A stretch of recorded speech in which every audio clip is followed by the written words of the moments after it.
Excellent.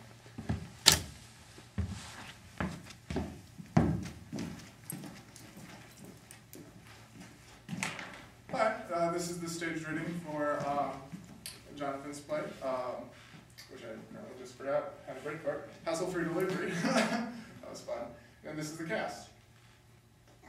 Hi, I'm Erin Greider and I'm reading for Catherine. I'm Michelle Gazaros and I'm reading for Celia. And I'm Kathleen Holland and I'm reading for Beverly. I'm Darren Schroeder and I'm narrating. Excellent. Enjoy. Hassle-free Delivery by Jonathan B. Pruchard. It's present day in an ordinary Midwestern town. The setting is inside the town's old-fashioned candy store. The store is very simple. A small glass display case sits next to the counter. It is filled with various candy and desserts. There are a few racks with classic candies on them. In the center of the store are a few metal tables and chairs for customers to enjoy the food. Behind the counter is a case with candied and caramel apples. The front door has a little brass doorbell at the top, which rings every time someone enters and exits.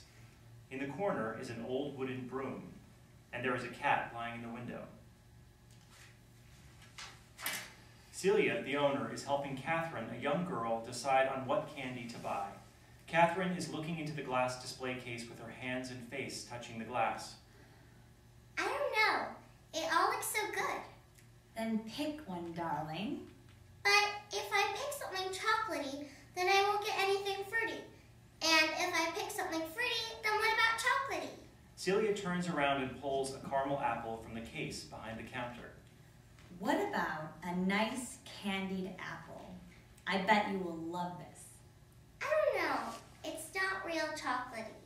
Celia holds the apple by the stick between her index finger and thumb in a very tempting way. I promise you, this will be the best apple you will ever have. Catherine is staring at the apple that is slightly swaying back and forth from Celia's hand. In fact, sweetheart, I promise you that you shall never taste anything like this again. It does look good. Oh, I promise it is. The doorbell rings as the door opens. In walks Beverly. Catherine snaps out of her trance when she hears the bell.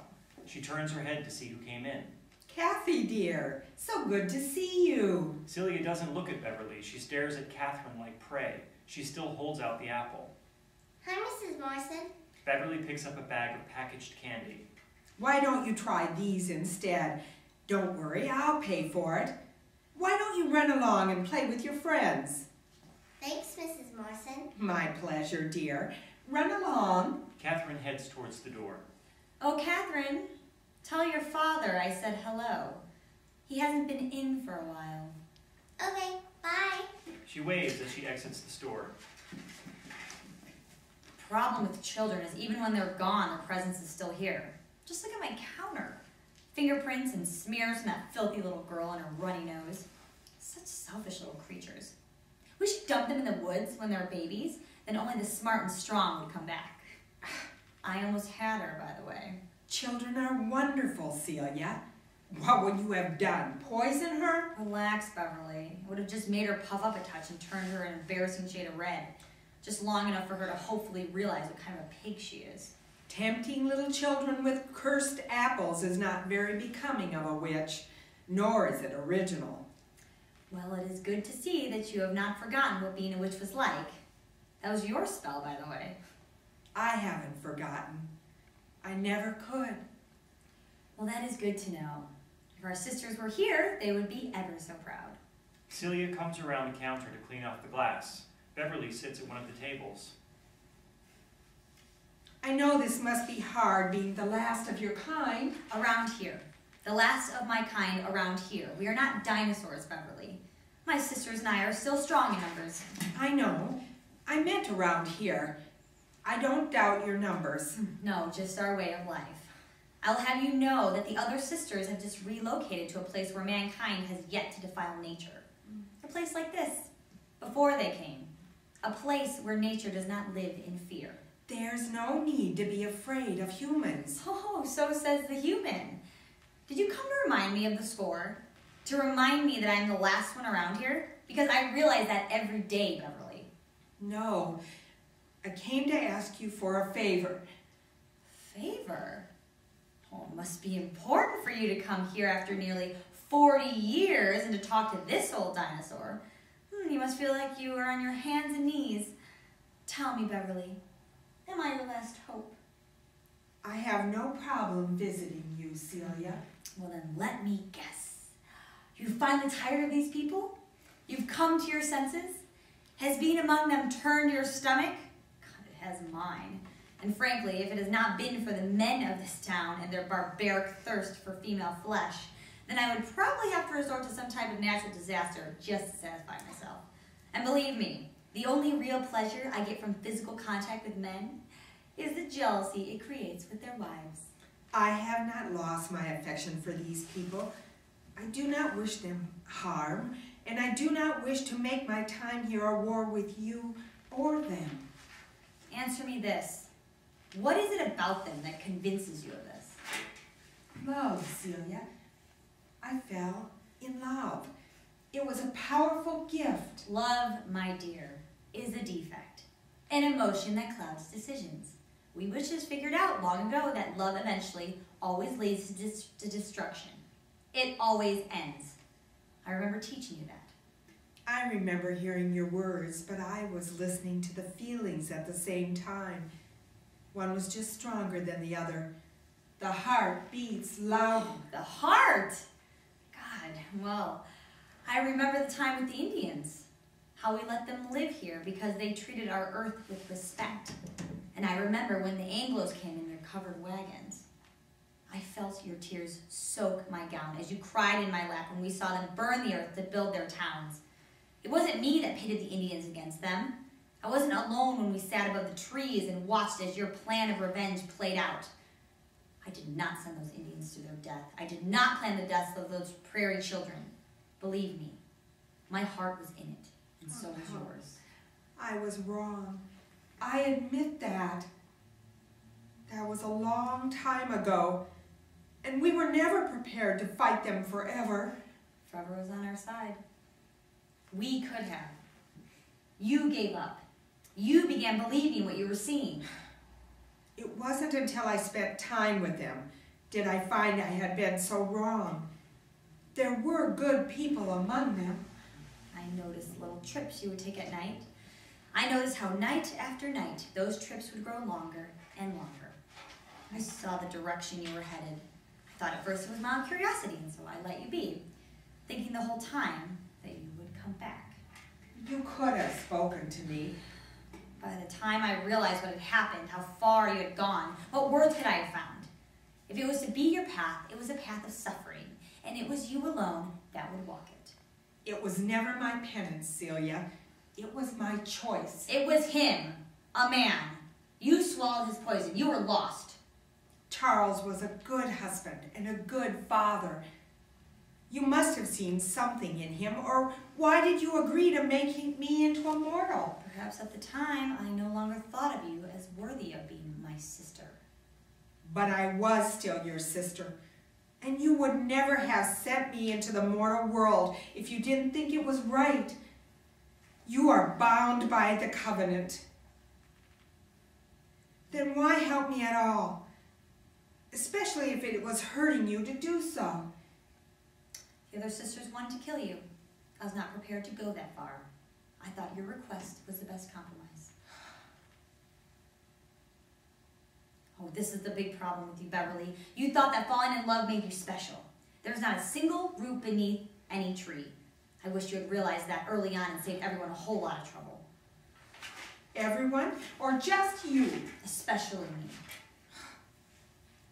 Is that why you moved into town when Charles died? Were you always protecting me? Always watching out for me? I still see that witch in you, dear. I watch you and I look for that young witch I fought beside and flew with and laughed with. We did carry on quite a bit. We had plenty to celebrate. We celebrated who we were. And remember those feelings. And do this favor for me. I want you to help my grandson Henry.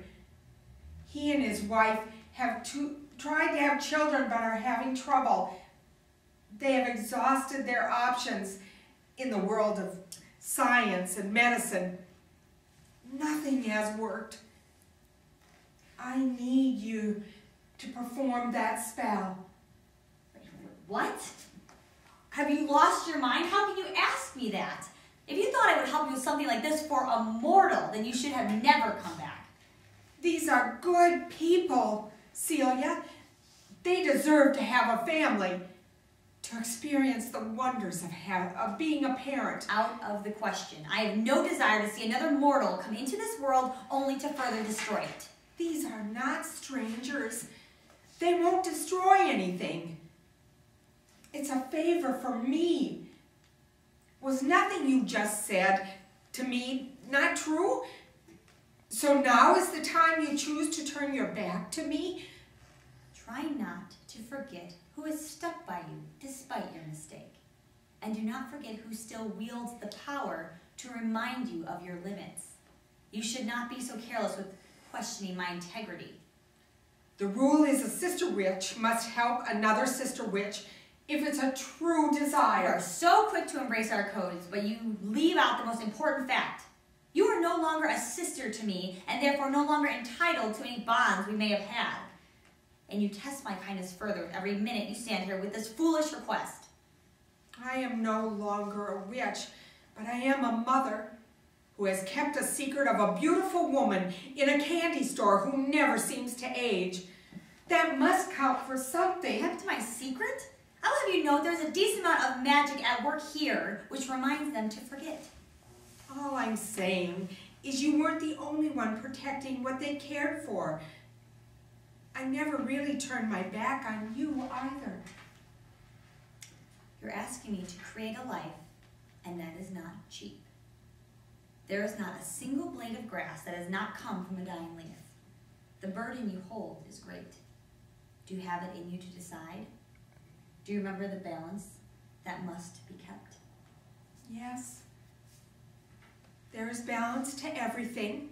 I remember a life taken before a life given. Oh, Beverly, just like old times. You were always such a good sport. But who shall it be? Oh, the fat mayor? Oh, we could give him a heart attack. Or maybe the handsome sheriff. Oh, I have run that pleasure dry. The ways we could break that crooked man. Celia. It has to be me. No. I know now that it's not what you want to hear, but trust me. Choose someone else or the deal cannot be done. Oh, I can't choose anyone else.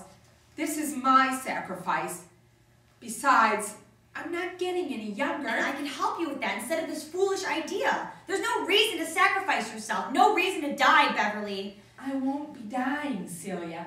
I'll be growing. How would I carry on this burden of being part in the death of my sister? I'm an old woman. It seems I have become more obsolete than even the idea of witchcraft. I've accepted the consequence of death. When I first chose this mortal life, you didn't send me to my death then, and you wouldn't now. I need you to do this for me. I will die eventually, whether you help me or not. Witches have only to die in battle, but we humans simply have to wait. Death eventually comes to even the most peaceful among us. This way you can help me control what normally I would not be able to do. This would be a victory for you. You leaving twice is not the victory I was looking for. I have done everything I ever wanted. I have watched my every dream come true and felt every nightmare as it came into being. I grew from every experience to become the person that is ready to make this final journey. I have a sense of purpose, and I know it is no longer here among this earth. It's getting close to my time to go. I just wish to leave a bit of myself for my family and for you.